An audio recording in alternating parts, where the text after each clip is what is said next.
Hey there, my name's John. I'm a 35-year-old married man to a beautiful soul named Kylie. But unfortunately, I can't really say the same for her mother, Alice. Alice is the type of mother in law who's always in your business. She doesn't allow room for debate and discussion. It's her way or the highway. And that's how she's always liked it. So when she met someone like me who can see right through people like that and call them out on it, it's needless to say that she and I didn't really get along as we should have as mother-in-law and sister-in-law. She was always poking and prodding into Kylie and my business as a married couple, and it always got on my nerves. That is, until one day when all of this finally came to a stop, and she was sufficiently embarrassed and stopped being such a nosy family member. I always knew that my mother-in-law, Alice, had a problem with our marriage. She made it very clear that that was what she believed in. She meddled in our affairs and constantly gave unsolicited advice. She even went as far as to micromanage our finances. This one time she told us that if we had any problems with each other, Kylie and I, we shouldn't tell the other person. Rather, we should deal with it on our own and let fate decide what happens. Kylie would be complacent to keep the peace. I could understand, considering that she lived with that lady all her life. She must have gotten tired of trying to fight her mother's antics, even though she vehemently disagreed with her statements. I, on the other hand, as was mentioned previously, would be a bit more daring and challenging with the terrible advice she would give us. But won't that lead to more fighting and us eventually getting a divorce? No, dear, as long as you have faith that everything will work out, then there's no point in bringing up those bitter feelings. But you must listen to me, John. That's the problem with you kids these days. You think that you can talk back so freely when an older person is giving you some wise advice. I'm telling you the truth, for free even. So trust me. Another example of the bad advice she'd give us was when she said that sticking to traditional gender norms in our marriage is a surefire way to long-lasting and happy marriage. In this day and age, I'm sure you can guess how that conversation went. I hear what you're saying, Alice, but I don't think that works for this family. What do you mean, dear? Well, both Kylie and I cook and clean. I don't just leave her to do it. Since she also has a job like me, we simply have to divide the household duties accordingly. It works for us this way. Women are stronger than you think, boy. She can handle the extra workload. As a matter of fact, it's not even an extra workload because that's what she was designed to do. Excuse me? Yes, listen to what I'm saying, trust me. This isn't coming from nowhere. You kids and your liberation and wanting equality for everything is what's turning this whole country upside down. Kylie, you need to resume your role as a proper housewife. And John, you need to work harder so that you can support her fully. It's not that easy, Mom. And besides, we like this arrangement. You don't like anything. Trust me, once you try it for yourself, you'll see how beneficial it is. We appreciate the advice, Alice, but trust us. When we say we're fine with this arrangement, it helps us bond more when we're cooking and cleaning together, actually. What a peculiar thing to say. Obviously, you've been brainwashed into believing that this is the way to go. But I'm telling you, you need to adopt traditional gender roles. This is how our conversations would normally go. Sometimes I would just agree with everything that she would say so that she would shut up faster. I swear this lady just liked the sound of her voice. She just enjoyed hearing what she had to say, even if it was the worst advice ever. Kylie kept telling me to ignore her, but I was just about fed up with her antics, and it seemed like the more we agreed, the more she'd give us her unsolicited advice.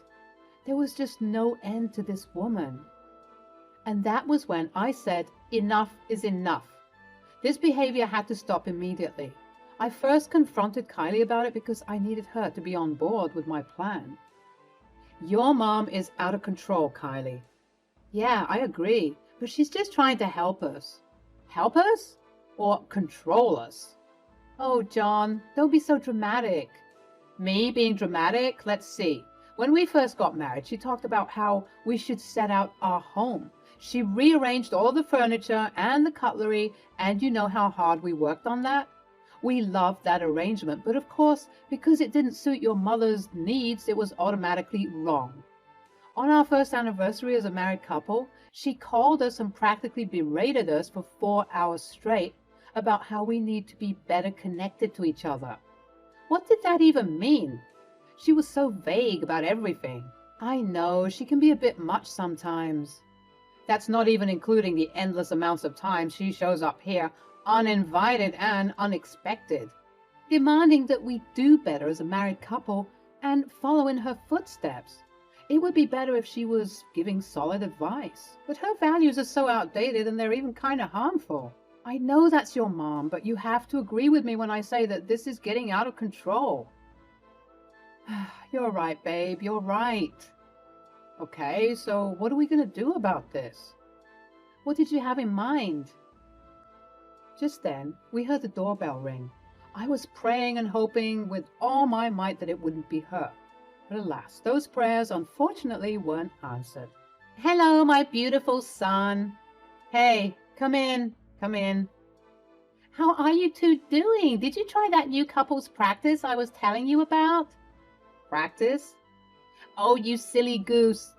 The practice of detaching from your partner. I sent you the ebook all about it. You shouldn't forget about what I tell you. That's why your marriage is falling apart. But it isn't. Yeah, that's what they all say. Until it falls apart. That's why you have to listen to me.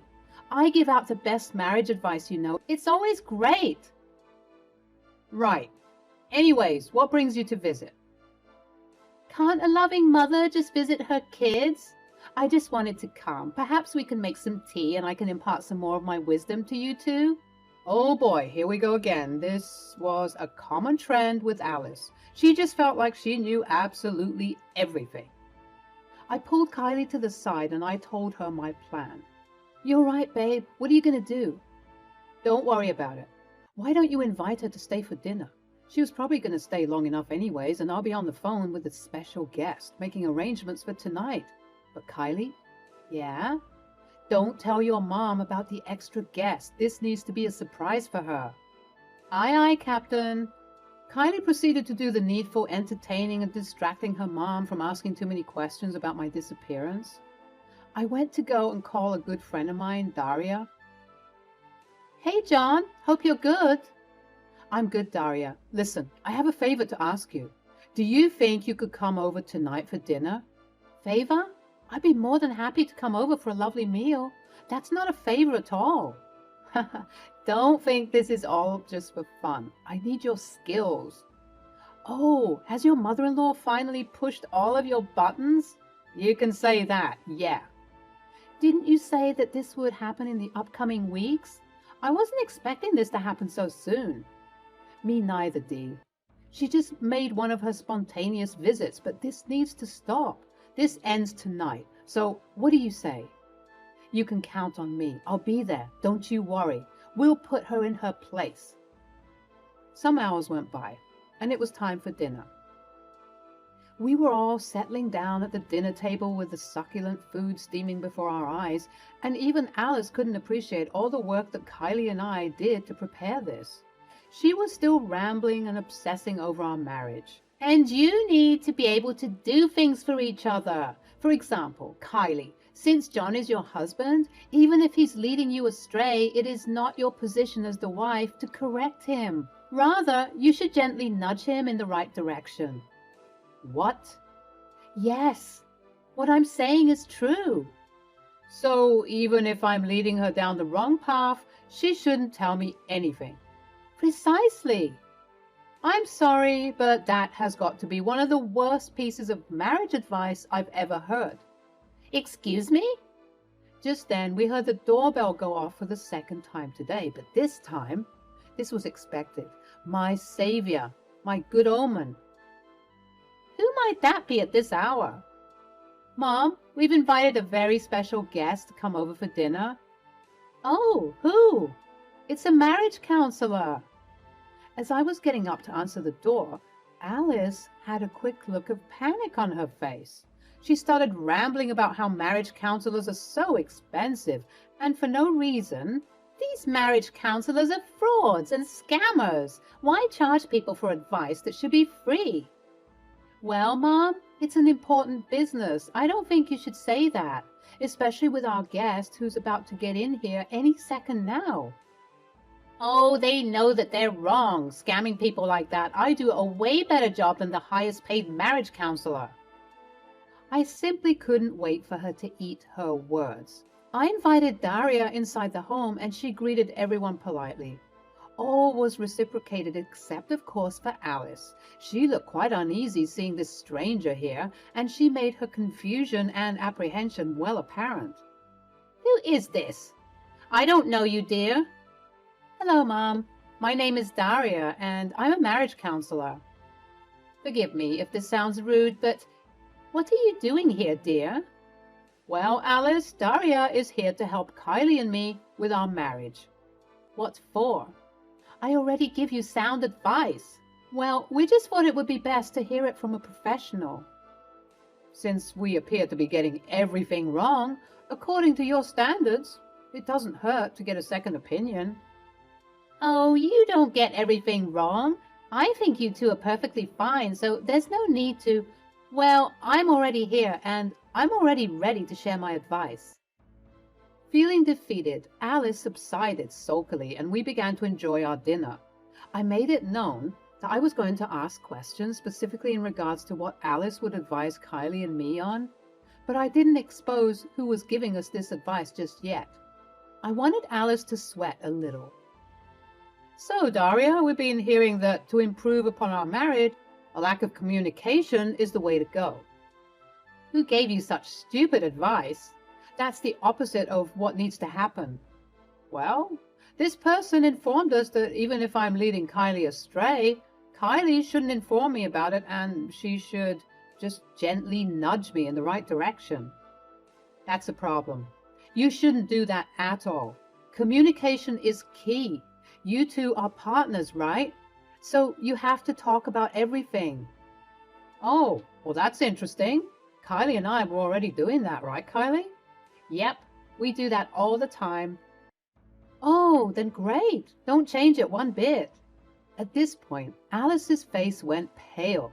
I'm guessing she was shocked that I would jump straight into it like that, but I wasn't done relaying some of the advice she had shared with us to Daria, and we had a ways to go. Daria, is it true that as a married couple, Kylie and I should never talk to each other about our problems? What? That's absurd. Where are you getting all of this awful advice from? Well, this person claims to be a professional.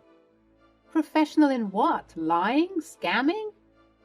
Alice choked on some of the food she was eating. We all turned to her and we were met with an even paler face, one full of shame. But after making sure she was okay, we proceeded with the conversation. Well, they claim to know a lot about a long-lasting marriage, so... No, they're wrong.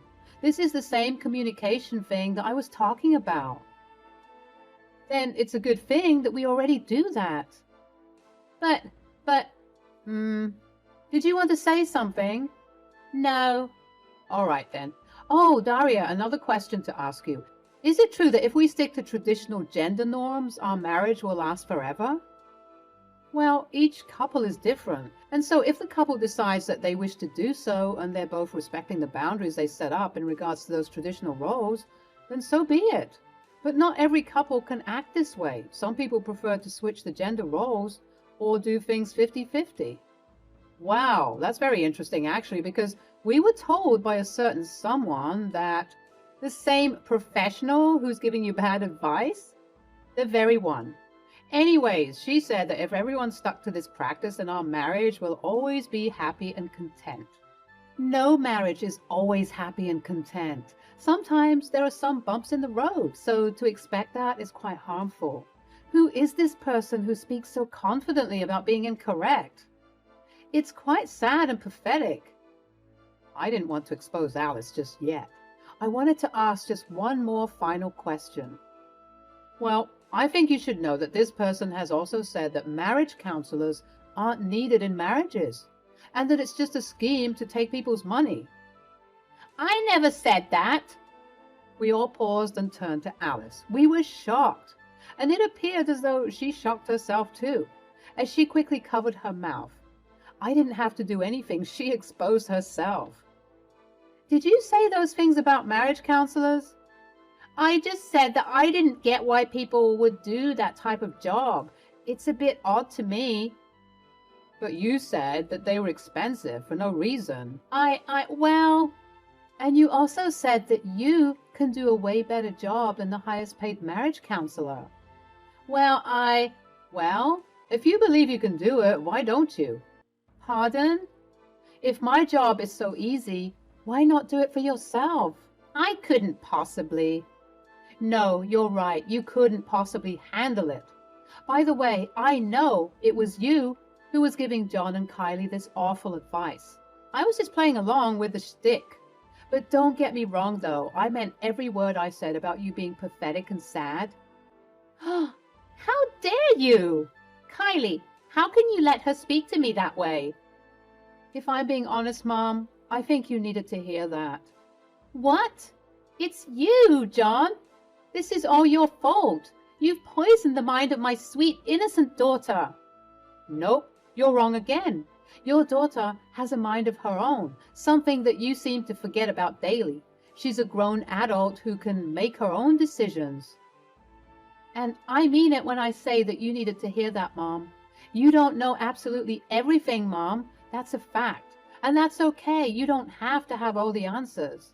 But giving us this advice all day long, especially since it's so unsolicited, is quite disrespectful of our marriage. But... You need to learn how to shut your yap sometimes and let people, especially the professionals, handle what they're supposed to handle. If we wanted your advice, we would have asked you for it. You don't have to always tell us every single thought that's on your mind. You come off as trying to pontificate, and nobody likes that. Alice was sufficiently embarrassed, I think it was safe to say. She was stumbling all over her words, and she was huffing and puffing, trying to make excuses for herself, but failing dismally.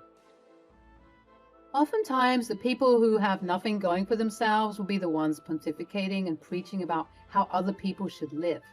You can't keep dishing out terrible advice and ideologies towards people. It's simply not right. Perhaps you should check the way you speak to people as well as your level of self-love and worth, because it looks pretty low from where I'm sitting, ma'am. For once in my life, I saw Alice completely and utterly defeated. She had no more arguments, no more rebuttals. She was just pale and quiet. After a moment of awkward silence, she got up from the table and said, "Thank you for the dinner. I think it's time for me to go." Kylie and I tried to get her to stay, but she was adamant, claiming that her cats must be missing her, and so she had to check on them. We all obviously knew the truth, that she was too embarrassed to stay any longer, but we decided to let it slide and let her go. Do you think we were too harsh? Oh, please, with the years of unsolicited advice she would give us, I'd say we weren't harsh enough. Let her cool off. She's just mortified for now, but she'll come around and hopefully she'll change. It was a couple of days after that dinner debacle, and I received a call from none other than Alice herself. "Hello, my dear." "Hey, how are you?" "Honestly, I'm still embarrassed from that dinner a couple of nights ago. Listen, I've been doing a lot of introspection, and I've realized that I have been a bit? Okay, fine. I've been too preachy and self-righteous with my advice to you and Kylie. I already spoke to her and apologized, but now I need to apologize to you. I'm sorry for everything.